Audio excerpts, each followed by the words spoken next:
And one thing I want to emphasize here is don't just look at the number of signups that you get. A lot of people, they'll turn on that spin to win pop-up and they'll say, hey, look, I'm converting 15% of site traffic to actually spin this wheel and give me their email. But a lot of those end up just being junk emails who thought they were going to get that 100% off that never actually hits.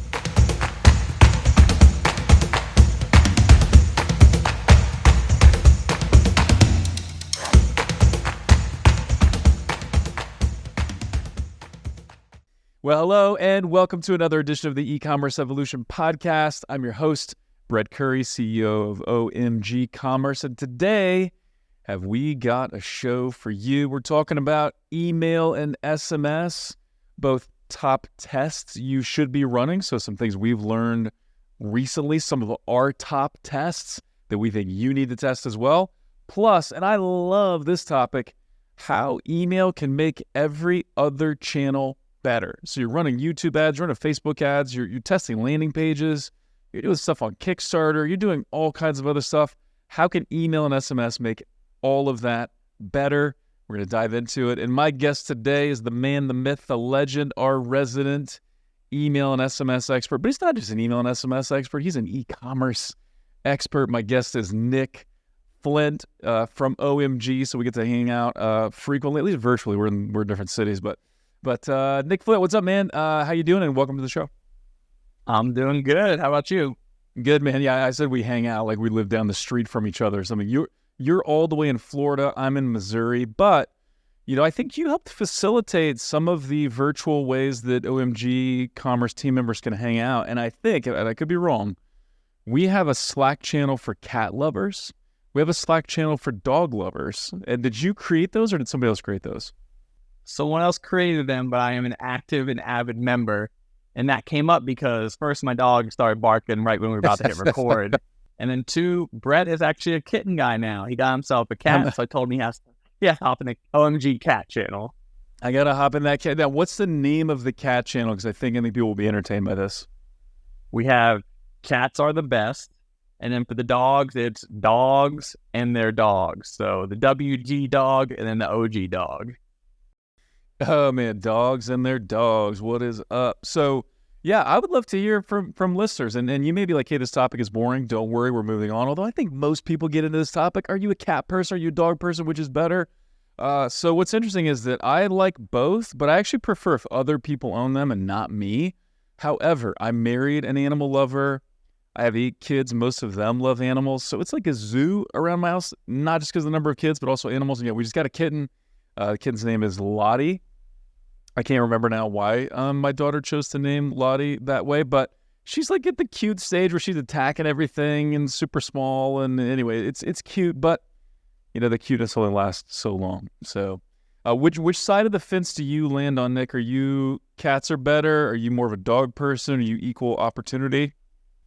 Well, it's hard to run with a cat, so I'm going dog side. Let's put a collar and leash on that cat and go for a jog. Does not work. Yeah, does not work. Awesome, man. So let's dive in. Let's talk emails. So I know you're always testing. You're a brilliant marketer. Oh, and actually, just for those that haven't listened to the previous podcasts, give us your 60-second background. How'd you become an email marketing expert? Yeah, so it kind of started off in the beginning of college. Me and a couple of buddies, we were into working out, into supplements. So we thought there's this genius idea. We'll let people try supplements before they actually buy them. We were the kind of pioneers of the subscription box, but a few of the big ones beat us to it, like Ipsy and the other random subscription box companies. So after a couple of years of doing that, we sold that off, and I really just started doubling and tripling down on email and SMS marketing. I realized owning that company, doing all those different things, running the socials, product development, talking to suppliers, dealing with finances, that was the worst. And then email SMS, I really just gravitated towards that. It fit my natural personality and my natural skills. So I just tripled down on that 6 years ago and been running them ever since. Love it. Yeah. What's cool about you, Nick, is you know what it's like to build a brand. You know what it's like to run a brand because you've done it and you did it successfully. But yeah, your passion is email and SMS. And so I remember when Chris Brewer, business partner, first said, you got to meet Nick Flint. This guy's awesome. We got to do whatever we can do to get him to join Team OMG. Glad he identified you. Glad you joined the team, and love having you around. So let's talk about recent tests. I know you're always tinkering, always testing, always looking at results. You both have that creative side. You can write awesome subject lines and headlines and stuff like that, great copy, but you also really obsess about the data. And so what are some of the most recent tests we've run, and what have we learned? So when we're working on the different client accounts, there's a ton of tests that we're running on a regular basis. We're actually condensing some of our top tests into a guide/checklist that the listeners here can download. There'll be 50 different tests that we run for our clients. And today we're going to hop into some of my favorite ones and some of the most impactful ones. Yeah, so top 50 tests that'll be available on the website. We'll link to it in the show notes. Go get that guide, give it to your email person, you review it. There's going to be some gold there, but let's highlight some of those right now. All right, we'll kick it off with the initial pop-up on the site. So whenever someone comes to it, you can always put 10% off offer, a fixed dollar amount, or you can have the spin to win. And one thing I want to emphasize here is don't just look at the number of signups that you get. A lot of people, they'll turn on that spin to win pop-up and they'll say, hey, look, I'm converting 15% of site traffic to actually spin this wheel and give me their email. But a lot of those end up just being junk emails who thought they were going to get that 100% off that never actually hits. So don't just have the test set up where you're saying, hey, look, here's the wheel and here is the 10% off offer. And then looking at how many people sign up for each one, actually look at the flow and see how does the revenue look for each subscriber after they sign up. Yeah, it's so good, looking at the metrics that matter, right? It's the same when you're looking at a video campaign, Facebook or YouTube or whatever. Like, views are cool. We want to look at views, but what we really care about is clicks and signups or conversions or how that impacts brand lift or one of those metrics. So looking at the right metrics. And one of the things that I love, one of my favorite marketing quotes is how you bring them in is how they behave. And sometimes, like, I think a 10% off offer or a small dollar amount offer, that's a good trade probably, right? They're giving you their email address, got to give them something in return. So that seems like a fair trade. But yeah, you may just have people wanting that 100% off offer. They would never be a good customer anyway. And so if you're just purely looking at the raw numbers, you're being led astray potentially. So love that. Also, by the way, what do you recommend? So what if someone's not into discounts? What do you recommend for that initial pop-up offer? I like going with a guide, just kind of figure out if your people are on your site looking for something specific, what kind of guide can you tie in there as well? We've also done this with a couple of landing pages where if they're coming from Google or Facebook and there's already an offer on that ad that they clicked on, we don't want to hit them with a different offer when they get to the landing page. So we have like a complimentary guide, like, hey, you came here for 10% off supplements because you saw it on Facebook, and we're going to give you the top 5 workout plans to follow while you're here, versus saying, hey, look, here's another 10% off pop-up. Perfect. So testing the initial pop-up offer, but not just for signups, but actually for how that flow generates revenue. Love that. What's our next test? Next up, we got email versus email and phone number. This is kind of one of the things where you see that superficial value of your number of signups. But when we're looking in the account and we're saying, hey, for our customers who give us their email and their phone number, they end up being a lot more active. They're placing a ton more orders. We can hit them on both those channels later on. So yes, you might have a lower sign-up percentage when you're asking for both their email and their phone number. But like you said, you're attracting the people that you want to attract when you ask for that. If they like your brand enough to give you both, they're going to be better long-term customers. So try asking for both and see what the initial percentage sign-up looks like. But then also, long-term, set a reminder to go back in through those flows, or even go look at that cohort in Klaviyo and see what kind of value do they bring. Yeah, and I know there are different ways to look at LTV because that does depend on, the amount of time you're looking at, true lifetime, or what are you looking at, 10 years, 5 years, 30 days, 60 days, whatever. 30 days would be too short, but I'm confident. I'm curious what if you had any numbers to support this or anecdotes to support this. When someone gives you email and phone number, so email and SMS, LTV's got to go up for that person, right? I mean, in general, any thoughts, stats, or anecdotes there? Yeah, so you have a couple of things you can look at. One, in the Shopify dashboard, they'll have different cohorts where you can see, all right, if people ordered in October, how many then came back in November, December, January, and like the darker the color, the more frequently they come back. And when we've turned on the two-step pop-up where we ask for both, we'll see those colors start to get a little bit darker in Shopify. So people are coming back quicker, and we'll just have the different groups laid out within Klaviyo. You can go to your metrics, look at that, and it'll tell you by customer segment, what the average order value looks like and how often they're coming back. So you can look at those too. Nice. Love it. So two-step. Does this work for most? Are we seeing most brands do email and SMS, or does it vary depending on the brand? Kind of depends on the brand and who they're after.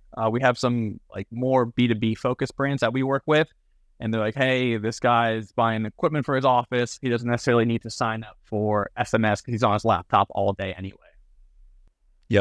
Yep. Makes sense. Cool.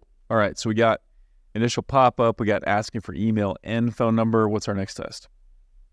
All right. We're going to make them work for it this time. You're going to try two different things here. You got your discount code displayed directly in the pop-up. So, hey, give us your information. And the success screen, you have two options. Either say, good job, you unlocked your code. Here it is. Go use it.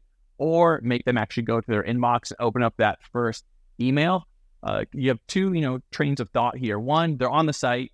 We want to just get their buying journey as fast as possible. Give them the code, get them to check out. And that works well for, kind of like the impulse buys. But if you're a little bit more of a premium brand and people really want you, they're after you, you've set that reputation as being like, hey, look, we're the best, come and get it. Then you can make them go to the inbox, go ahead and click on that first email, get their discount code in their inbox, and then they'll go back to the site. And that'll help out with deliverability for that profile in the future because they actually took action on the first thing you sent them. Nice. So you're using that. One, I think that, kind of the more someone engages with your brand, I think the more likely they are to continue taking action. It's kind of one of those things that I remember hearing back in the catalog days of marketing, right? Pre-internet, when people would send out catalogs, they wanted to get you to interact with the catalog because once you started marking in it, or if you added one item to your order form, you just start adding more, right? So there's this idea of once I get you to kind of take action, you'll keep going down that path, consistency.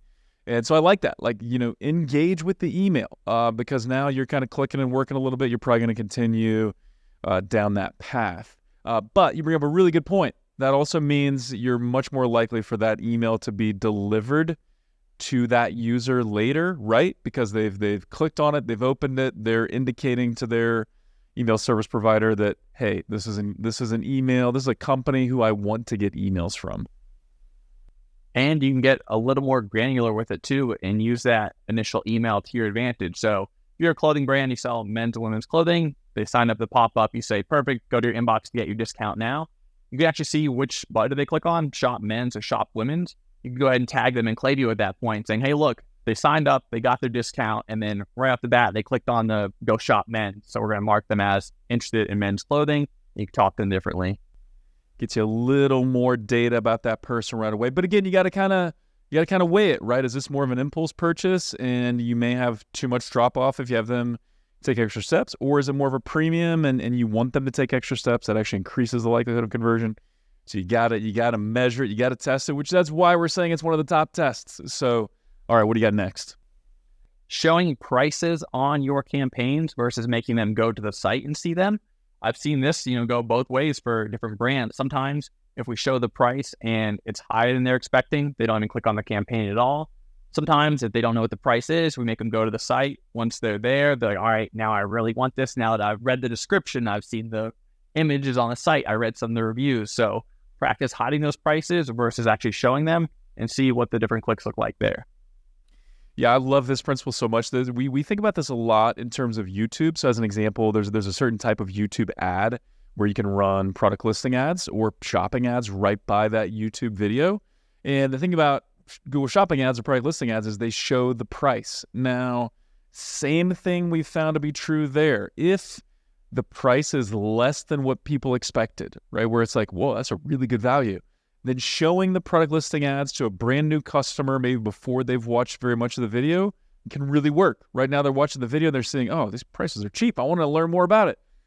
Versus if it's a little more than what they anticipate, I like keeping that price for when they land on the site. Let them watch all of the video and be sold by the video, then let them land on the site and be further sold and convinced and excited about the brand, and so they overcome that price objection.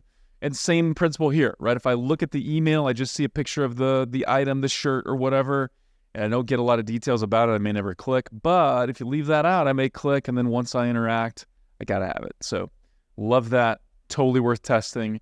And it's probably also worth testing maybe if someone's never purchased, so they just opted into kind of your new customer flow or something. versus they've already bought from me a few times. In that case, maybe it's better to put the price in it, right? Just got to test it. Sweet. What is our next test? Next up, we got short versus long flows. And another one I've seen go different ways for different brands. So if we send up something like a welcome flow, whenever we hop into the account and we're testing out some new pop-ups for them, we're just going to go ahead and A/B split that into random segments. On the left side, we'll have a shorter flow. Here's your discount, a reminder about your discount. Get it, last chance, it's going to expire in 24 hours. So something like a little 3-step flow.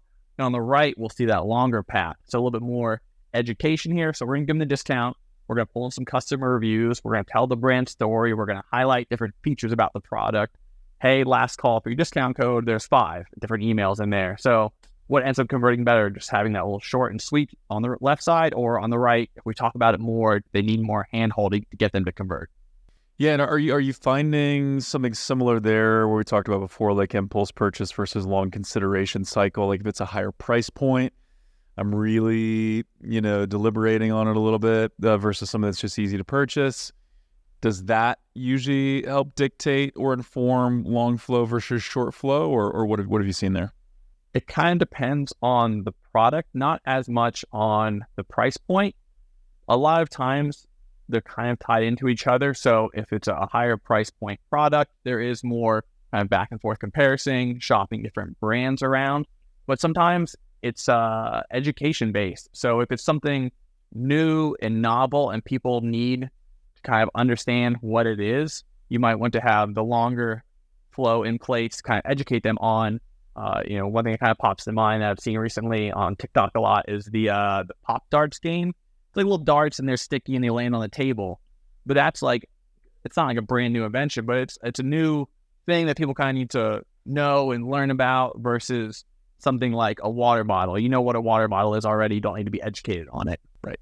Yeah, don't need a 5-step sequence of education on what this water bottle will do for me. Okay. Yeah, totally makes sense. All right. How many tests do we have left here for the pod? We'll do 2 more on the pod and then they can hop in and see all 50 on the sheet. Love it. What's next? Next up could be your tiered discounts. So whenever you have some kind of promo or sale running, go ahead and same thing, split this off in 2 different groups and try it out for each side. We're going to have half of them that get 20% off site-wide. Come and get it while you can. Offer ends at the end of the weekend, whatever the specific sale or offer you have at the moment.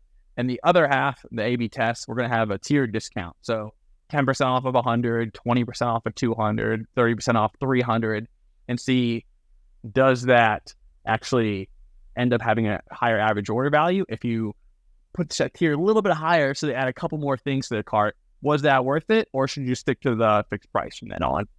Yeah, I really like it. I mean, it's I've been shopping, getting new polos and new tees lately. I like True Classic. I like Built. There's a few others that I like as well. But I've noticed where I add a couple shirts to the cart, and then they're like, "Hey, here's some boxers for this price." And then, by the way, you get to 200, and then you get a mystery gift or a discount or whatever, and it's pretty enticing, right? I'm almost there. I'm getting there. I may as well add 1 or 2 more things to the cart and get that discount. So. Yeah. Any other specifics? Anything you're used to? Any reason? Is there any reason not to just test both? Because I bet sometimes these tests surprise you as to which one wins. So you really got to consider your own margins at that point. I use the numbers 10, 20, and 30 there just because they're kind of nice round numbers. But it could even be the same with 15% off, 20, and then 25. You don't have to give away 30%. But just factor your own margins in and say, hey, look, if everyone bought $300 at 30% off, would I still be making money there? Make sure you are, and then you can test it. Yeah, man, and that's been one of the trends that I love seeing in e-commerce. I know we've faced some headwinds as an industry, increased cost of goods sold, increased cost of ads, economic just wildness, ups and downs, and so some economic uncertainty for customers, consumer confidence kind of going up and down. And so you got to be profitable, right? I love that that's the trend. E-commerce brands are seeking to be profitable now. It's not kind of the days of just grow at all costs and top line, we'll figure out the bottom line later. That's not a recipe for success. And so, yeah, consider your margins. Like, give some discounts, give some incentives, but consider your margins. Don't give away the farm. It's not worth it. So I love that. So tiered discounts versus standard discounts. What's our final test that we'll talk about here on the pod? The last one we'll go with is content versus product push. So if you have a product you want to sell, try out some different emails here. Try out just talking about the product versus content behind it and then tying that into the product. Nice. Yeah, and what have we seen here? Any examples or details here? So fitness brands is always an easy one to talk about. So, hey, look, here's this pre-workout. It's got these 6 ingredients in it. It'll boost your workouts in these specific ways. Come and get it now. Versus, hey, here's this new workout we developed for chest day. It's going to give you a huge chest. It's going to increase your bench. And by the way, take this pre-workout before you go hit the gym because it'll help out with this workout we just gave you. Love it. Yeah, fitness brands are really a natural fit for this. I think supplement brands are too. I've been taking beef organ supplements recently. Had a couple buddies recommend this, started reading about it. And this particular brand that I started ordering from, their emails are awesome. Like, they're really engaging. They talk about some stuff you didn't know about. The meat-based products actually are very, very nutrient dense. And so, yeah, it's just been, I find myself reading like every email they send. And then there's always content. Talks about the product too, but there's always content. Again, I think this probably depends a little bit on what you're selling, but I think this works also for apparel, right? Sometimes apparel, it's like, hey, this is the summertime shirt, and here's why it's great. It's 4-way stretch, and it's breathable, and it's wickable, and all these things. So gotta test it. All right, awesome. So that was just a taste, Nick Flint. That was just a handful. That was just a few. People got their money's worth for the podcast just by hearing those, but we got 50. I say we, you wrote them, not me, but 50 email and SMS tests. Go to omgcommerce.com, grab that. We'll link to it in the show notes as well. But also, I'll just plug this right here, Nick. If someone's listening and they're like, man, I would benefit from someone like Nick Flint running my email and SMS or helping out with it. You do audit accounts, right? Like you are willing to get in and give some feedback on someone's email and SMS campaigns. We do that for our clients, and we could do that for others as well. And so anything you want to say about that? Yeah, so a lot of times when I'm hopping into an account and kind of looking at your current setup, how many campaigns are going out, what do your flows look like, where are your pop-ups being run, I'll be able to give you, 3, 4, 5 quick bullet points that are kind of the heavy lift. So I'm not saying, hey, here's a 20-page PDF of what I found, read through this, give me a synopsis, and then I'll give you some advice from there. It's, hey, look, these are 5 things that we would do if we hopped into your account. You can also implement them if you'd like. So whenever we do those audits, they come away with some actionable items, not just like some random metrics we pull out. Actionable, not just audits to make your current person look bad or to make you feel guilty or inadequate, right? Like, that's where a lot of audits go, right? Whether it's an audit on your Facebook account, Google account, email accounts, like most agencies play the game of let's make you feel bad, let's make the current person doing this look bad, and let's give you some anxiety if you don't go with us. Sometimes you got to just say like it is, and sometimes it's a mess. But we'll give you the 80-20 of what it's going to take to be successful with the email or go to the next level with email for your brand. So hit us up, omgcommerce.com. Would love to chat. Let's talk about other channels. So we got some things to test to improve email and SMS, but one of the things I love about email and SMS is it makes everything else better. Facebook, YouTube, landing pages, stuff you're doing on Kickstarter, whatever, makes it all better if you're strategic with it. So what are your thoughts on what are ways we can leverage or improve or enhance other efforts through email and SMS? So a lot of times when people think about email, they think about how can I get sales on my site directly from email. I want to set up some flows. I want to set up some campaigns. I want people to go from there to my product page to check out, and then they're done. But I think you can build up this engaged list, this audience that likes hearing from you, and leverage them on other channels as well, like Google or Facebook or Amazon. Yeah. So what does that look like? Give us some specific ideas. How can we pair email with some of these other channels? Yep. So you start off with your engaged audience, and you say, all right, what could I do with them to help boost my other channels? Since marketing is not just these individual silos, they should be working together, in sync. So one big thing is pretty easy to get up and running would be asking for product ideas and feedback from the customers themselves. So, hey, we're launching a new pre-workout. Should we do cherry or raspberry? And just ask them to either respond directly in that email, because then you're getting the deliverability boost from people responding to you, or you can go ahead and have 2 buttons click on. Click here for cherry, click here for raspberry, and then you can see, all right, who voted for cherry. So when that product drops later on, You can go send an email to those 500,000 people who all said they wanted cherry. Say, hey, Nick, thanks for picking cherry. We went ahead and took your advice, and we just launched that. Here you go. Yeah, or you can send it to everybody else that voted for the other flavor and be like, hey, sorry, it didn't win, but here's $5 off because we think you'll love cherry too, or something like that. Like you could have fun with it even on the people that didn't vote for it. So, but I do love that. Like email is not just for one-way communication and getting people to buy stuff, and it's not just for educating people. It's for educating you. It's for using that as a feedback loop, as a feedback mechanism to know what product to launch, what do you like, what do you not like about the brand, and love that. Very smart. I think there's not enough people using email that way. Give us another idea.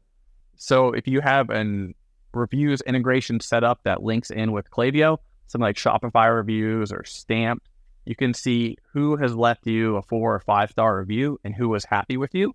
And this is kind of top of mind for me because we had a brand that didn't have great reviews on Trustpilot because it was like 3-4 years ago during COVID or something. Shipments were delayed and their Trustpilot score was like 2 stars, only had like 15 reviews.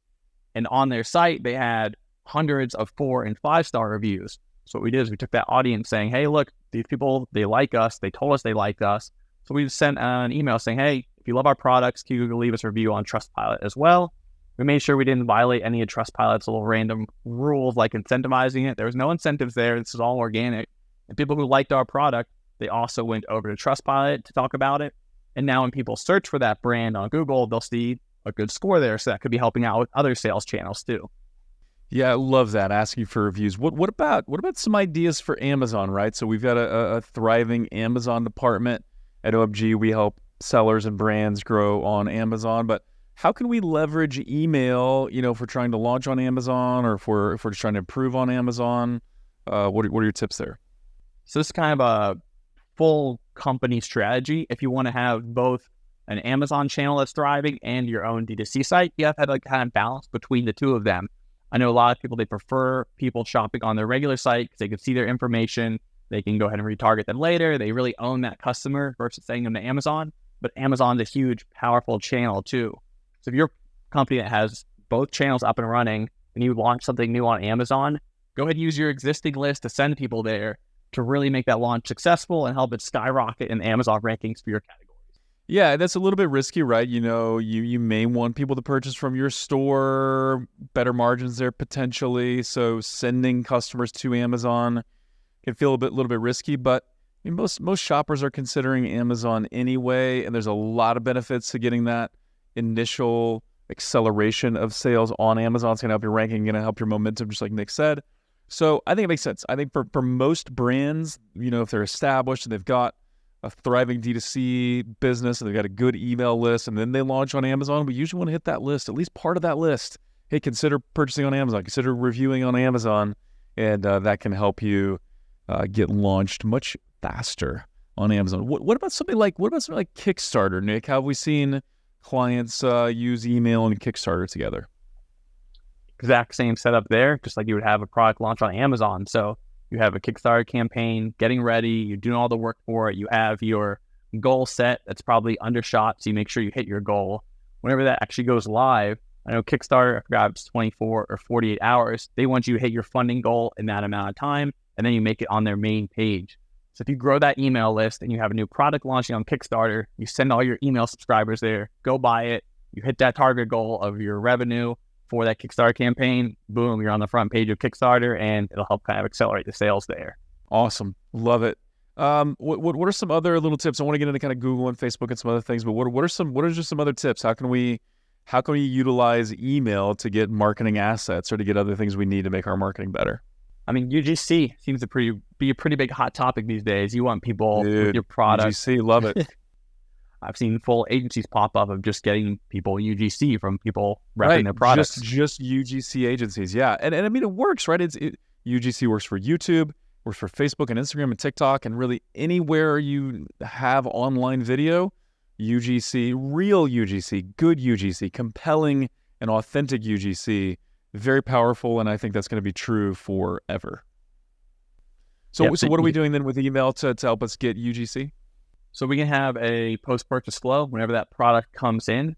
There's some apps like Wonderment that can actually track product delivered, then follow up with like, hey, if you want to shoot us a picture of you in your new shirt, you out there skateboarding with your new skateboard, you riding your new e-bike, then send it on over to here. Some people set up like a specific like section of their site to push them to, and you can actually have that call to action to, hey, send us a picture of you rocking your new thing, and we'll shout you out on Instagram or whatever that reward may be. Love it. Awesome. What are a couple other ideas to use email, and then we'll get into some specific other channels. So one thing about me that my wife doesn't love is I like to do things the cheap way, at least at first. If I can find a cheap fix for something, I'll try that out before paying the professional to do it. So is your wife like, let's just pay for it, let's get it done right the first time? Is that kind of her MO? Yep, and I'm more I'll think about it for a week, I'll YouTube it, I'll try the cheap fix, and that's probably why my fan still clicks and why I have it off right now. Yeah, so I get that. I can see from both angles. I don't really fix things. I'm not like a fixer of stuff breaks around the house, I got to call somebody. But I get that. I like the frugal aspect, but I bet your wife just gets stuff done faster, right? In terms of it's fixed and it's working. Yeah, she does. But if you're frugal-minded like me and you're concerned about the bottom dollar for your company, like how you were saying earlier, brands are more focused on profits now, not just revenue. Should be. Yeah. I love using email as that cheap touch point, that cheap little point of contact with your customers. And then let's say you have a product launch coming out, you shoot out a couple emails talking about it. People who didn't convert, all right, try out the SMSs. They're a little bit more expensive to send, but that's the next touch point. Try out a couple SMSs, a couple more emails, and then you can resort to something like postcards, which are more expensive to send, but it's that higher touch point because it's showing up in their inbox. So email could be the cheap option before you hop over to SMS, and then you can go to postcards from there. Love it. Yeah, and we've seen a lot of good success, obviously, from SMS, but also postcards as well. Shout out to Postpilots and the crew over there. Full disclosure, I'm an investor in Postpilot, but that doesn't mean that my belief in it is not. I think that just underscores my belief in it. But postcards can work great as well. Make that part of your flows. So let's talk about Google Ads for a little bit. I'm a Google guy. Love Google Ads. Been running Google Ads since early 2000s. How can we use email to make Google Ads better? How can we do that? So the first thing you can do is set up a good back and forth structure and open conversation between whoever's running your email and whoever's running your Google account. Luckily at OMG Commerce, we do both of those for a lot of our clients. So we have that internal communication like, hey, what's working on your side? Here's what I'm seeing over there. But if you don't have that going back and forth, maybe you have like two freelancers doing it. Maybe one employee's doing it over here and one's doing it at home. Make sure you have that back and forth communication. And once that's set up, you can kind of help each other learn from what each person is doing. Like if I'm noticing that a specific landing page is working really well for emails. So the brand gave me 4 landing pages to send people to. I noticed that one's really taking off. I'm going to go let our Google accounts know that, hey, look, try this landing page out over here. I've seen a lot of success with it through email. Love that. And what you may find is, okay, this landing page is converting well from email. That might not be the best landing page for top of funnel YouTube, but it may be the best for remarketing display campaigns or remarketing discovery campaigns on Google. And so I love that, getting that dialogue going of here's what we're seeing with these landing pages. These are the audiences or the flows where it's converting. How can you use that to make your campaigns better for these channels? Because what's converting well in email, it's probably going to convert well with Facebook retargeting as well, and with Google and Google Display Network and discovery remarketing. And so get that dialogue going between those channels. What about on Facebook? So how can we leverage email and Facebook together? So you kind of have a similar setup, but now it's with ads or specific videos that they're running on Facebook. So we can kind of notice things super fast on Facebook. So one of the accounts we work on, they have a different agency doing their Facebook account, and we have that same back and forth communication where we're sharing insights. Hey, it's what we're learning over here. And they do the exact same thing over there. And they noticed that this one ad was just taken off way more than the other ones they were testing. So they passed along those assets and said, hey, definitely try these out, because people who are seeing this ad, they're seeing this ad on Facebook, they're seeing what we initially showed them. We also want to make sure they're seeing them within email. Nice. Was that the partnership with Smart Marketer and Elamila, I think, with the nail polish brand, where it was the Skittle Manis? That's the one. Yep. So basically the manicure that had 5 different colors on the nail polish was performing well. So we're trying that on emails now too, saying, hey, if people would they rather see 5 different colors on the nails or just like a full green set? And they noticed that on Facebook, it's converting really well. So now we're testing that out in emails too. Yeah, I love that so much. And then that's one of those where, man, just good images or good videos, if they convert on one channel, they'll probably convert on another, or they at least need to be tested. And so, yeah, that's a really cool and compelling image, like, 5 different colors of nail polish on someone's hand. If that's working well on Facebook, let's try it on Google Display Network. Let's try it inside of email. It's likely to boost conversions there as well. And what's so cool about this, Nick, is as we start stacking all these little improvements, or start testing all those 50 things we talk about in the guide to improve performance and improve opt-ins and all that. You start making these little improvements in 50 different areas, that compounds, and that makes a big overall difference. Then you start looking at, hey, well, what learnings can we take from these other channels and apply to email, and what learnings can we take from email and apply to these other channels? Now you're talking about another set of compounding and acceleration. And, after the course of a few months or several months, like you could be talking about some real material improvements in performance. So love that. What about landing pages? You already talked about landing pages a little bit, but maybe is there another point you had on landing pages? And like you said, how it's not just the top of funnel versus bottom funnel here.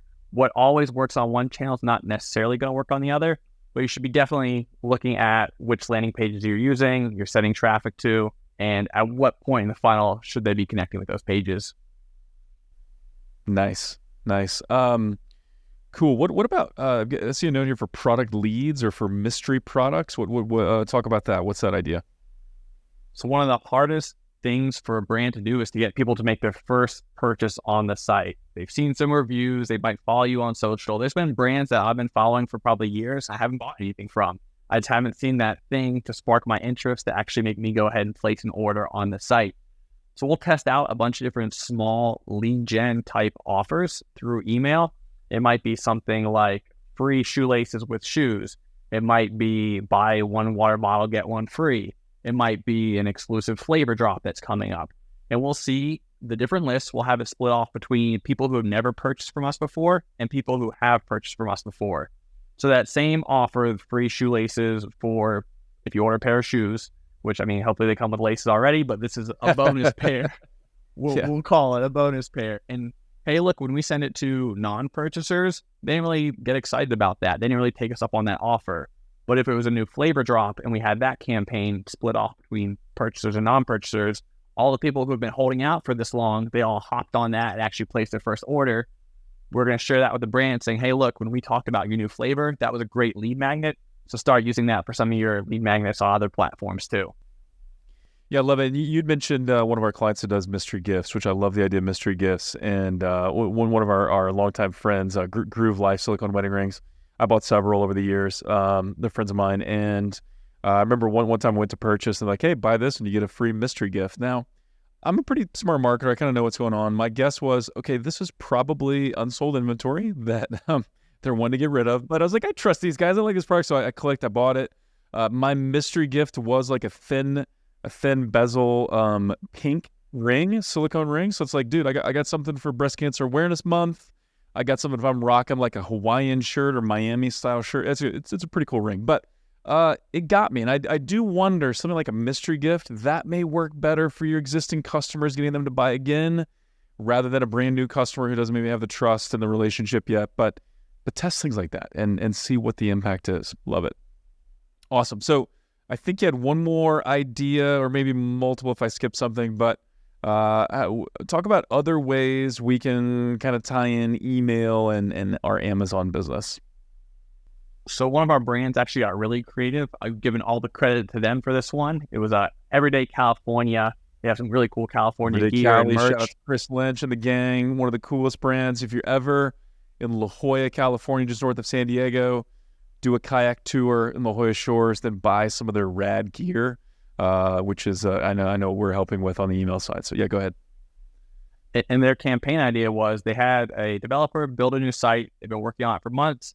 They did their own QA testing and they got it live. And they sent an email out there list saying, hey, if you can go break our site, then we'll give you a 50% discount code. So they saw a ton of people going over. They're all clicking the links, trying to get some 404 error, or they're trying to get some product page to display weird. So they could have spent a couple more months, testing every little thing on the site, or they could have had something broken that they didn't know about that, should have been addressed sooner. and they had their email list go ahead and tackle the site and click through everything. And they used that for their new website launch to see if they could break anything on there. I love it. And what's so cool, and you may or may not know this, but did that lead to sales from those that were on the site trying to break it? Like, did some of those people purchase? I'm sure they did. So they gave them like a 20% off discount. Like, hey, if you try to break it, you can't, let us know. We'll give you 20% off. The good and bad thing here was the developer did a pretty good job on their new site. So there wasn't too many broken things. So they got some sales from the people were reaching out, like saying, hey, I just spent 30 minutes. I couldn't find anything. And then in that case, they would give them like, all right, thanks for trying. Here's a little bit higher of a discount. But they did get some sales, but there wasn't that many broken things on the site. I love that so much. Yeah, just a creative way to get interaction. And then once you've, now I'm motivated, now I want to click around on the site, for maybe 10, 15 minutes and try to find something where it's broken. Even if I don't, I probably found something that caught my eye and I like the 20% discount, wanted the 50, but maybe I may go with the 20. It's really interesting. That reminds me of this campaign that Joseph Sugarman wrote a book called Triggers. If you've never read the book Triggers, it's awesome. Joseph Sugarman was the guy behind the blue blockers, sunglasses, but also a lot of other products that if you were alive in the 80s and 90s, like you would have noticed. But he ran this ad for something like a thermostat. I don't know. It was a more expensive product, a couple $100, and basically said this ad has 7 typos in it. For everyone you find, take $10 off the price. And this was like when you mailed stuff in. But anyway, he heard from people saying like, I spent 2 hours staring at this ad trying to find all the spelling errors, right? And so it's like these creative ways to get people to engage with your site or your marketing or your ads. It can make a difference because once you get someone's attention, they're really spending time with you, their likelihood of purchasing goes way, way up. So really good stuff, Nick Flint. Did I miss anything or did we miss anything on the leveraging email for other channels? Yeah, I think I can pull one more out for you. So a lot of times, customers like hearing from other customers, not just the brand. People are going to say how great their product is all day long, but they want to hear from people like them. So a lot of times, email marketers, they'll hop on your Shopify store, they'll scroll down the product page and see how many reviews are there. Make sure you're also checking like your Amazon listing for reviews. We've seen brands that have a ton of reviews on Amazon, not as many on the Shopify stores. So go ahead and hop on over to Amazon, check out those reviews too, and see if there's anything good you can pull out for the email campaigns. Same thing with Facebook or even maybe Google reviews. So make sure you're not just looking at one spot for reviews. Look at the whole ecosystem where people can find you, and then you're probably going to cherry pick the best ones from there. Love it. Nick Flint, ladies and gentlemen. Nick, you crushed it as always. Love those tests. Love the ways to make email and all our other channels better. So much appreciated. Hopefully we'll get lots of people downloading that guide and also a lot of people reaching out wanting that email audit. And if you find a typo in the guide, we'll give you a free email audit. I love that. Yeah, look for a typo in the guide. We'll give you a free audit, plus maybe something else for free. So look for those typos. Well played, Nick Flint. Well played. Awesome. Well, as always, thank you for tuning in. We would love to hear from you. Hey, connect with me on the socials. I'm pretty active on LinkedIn these days, so hit me up there or the other social platforms. I'm kind of hit or miss, but I am there. Some YouTube Shorts, I'm pretty active there and on YouTube. We got clips from the pod on YouTube, so go check that out as well. And so with that, until next time, thank you for listening.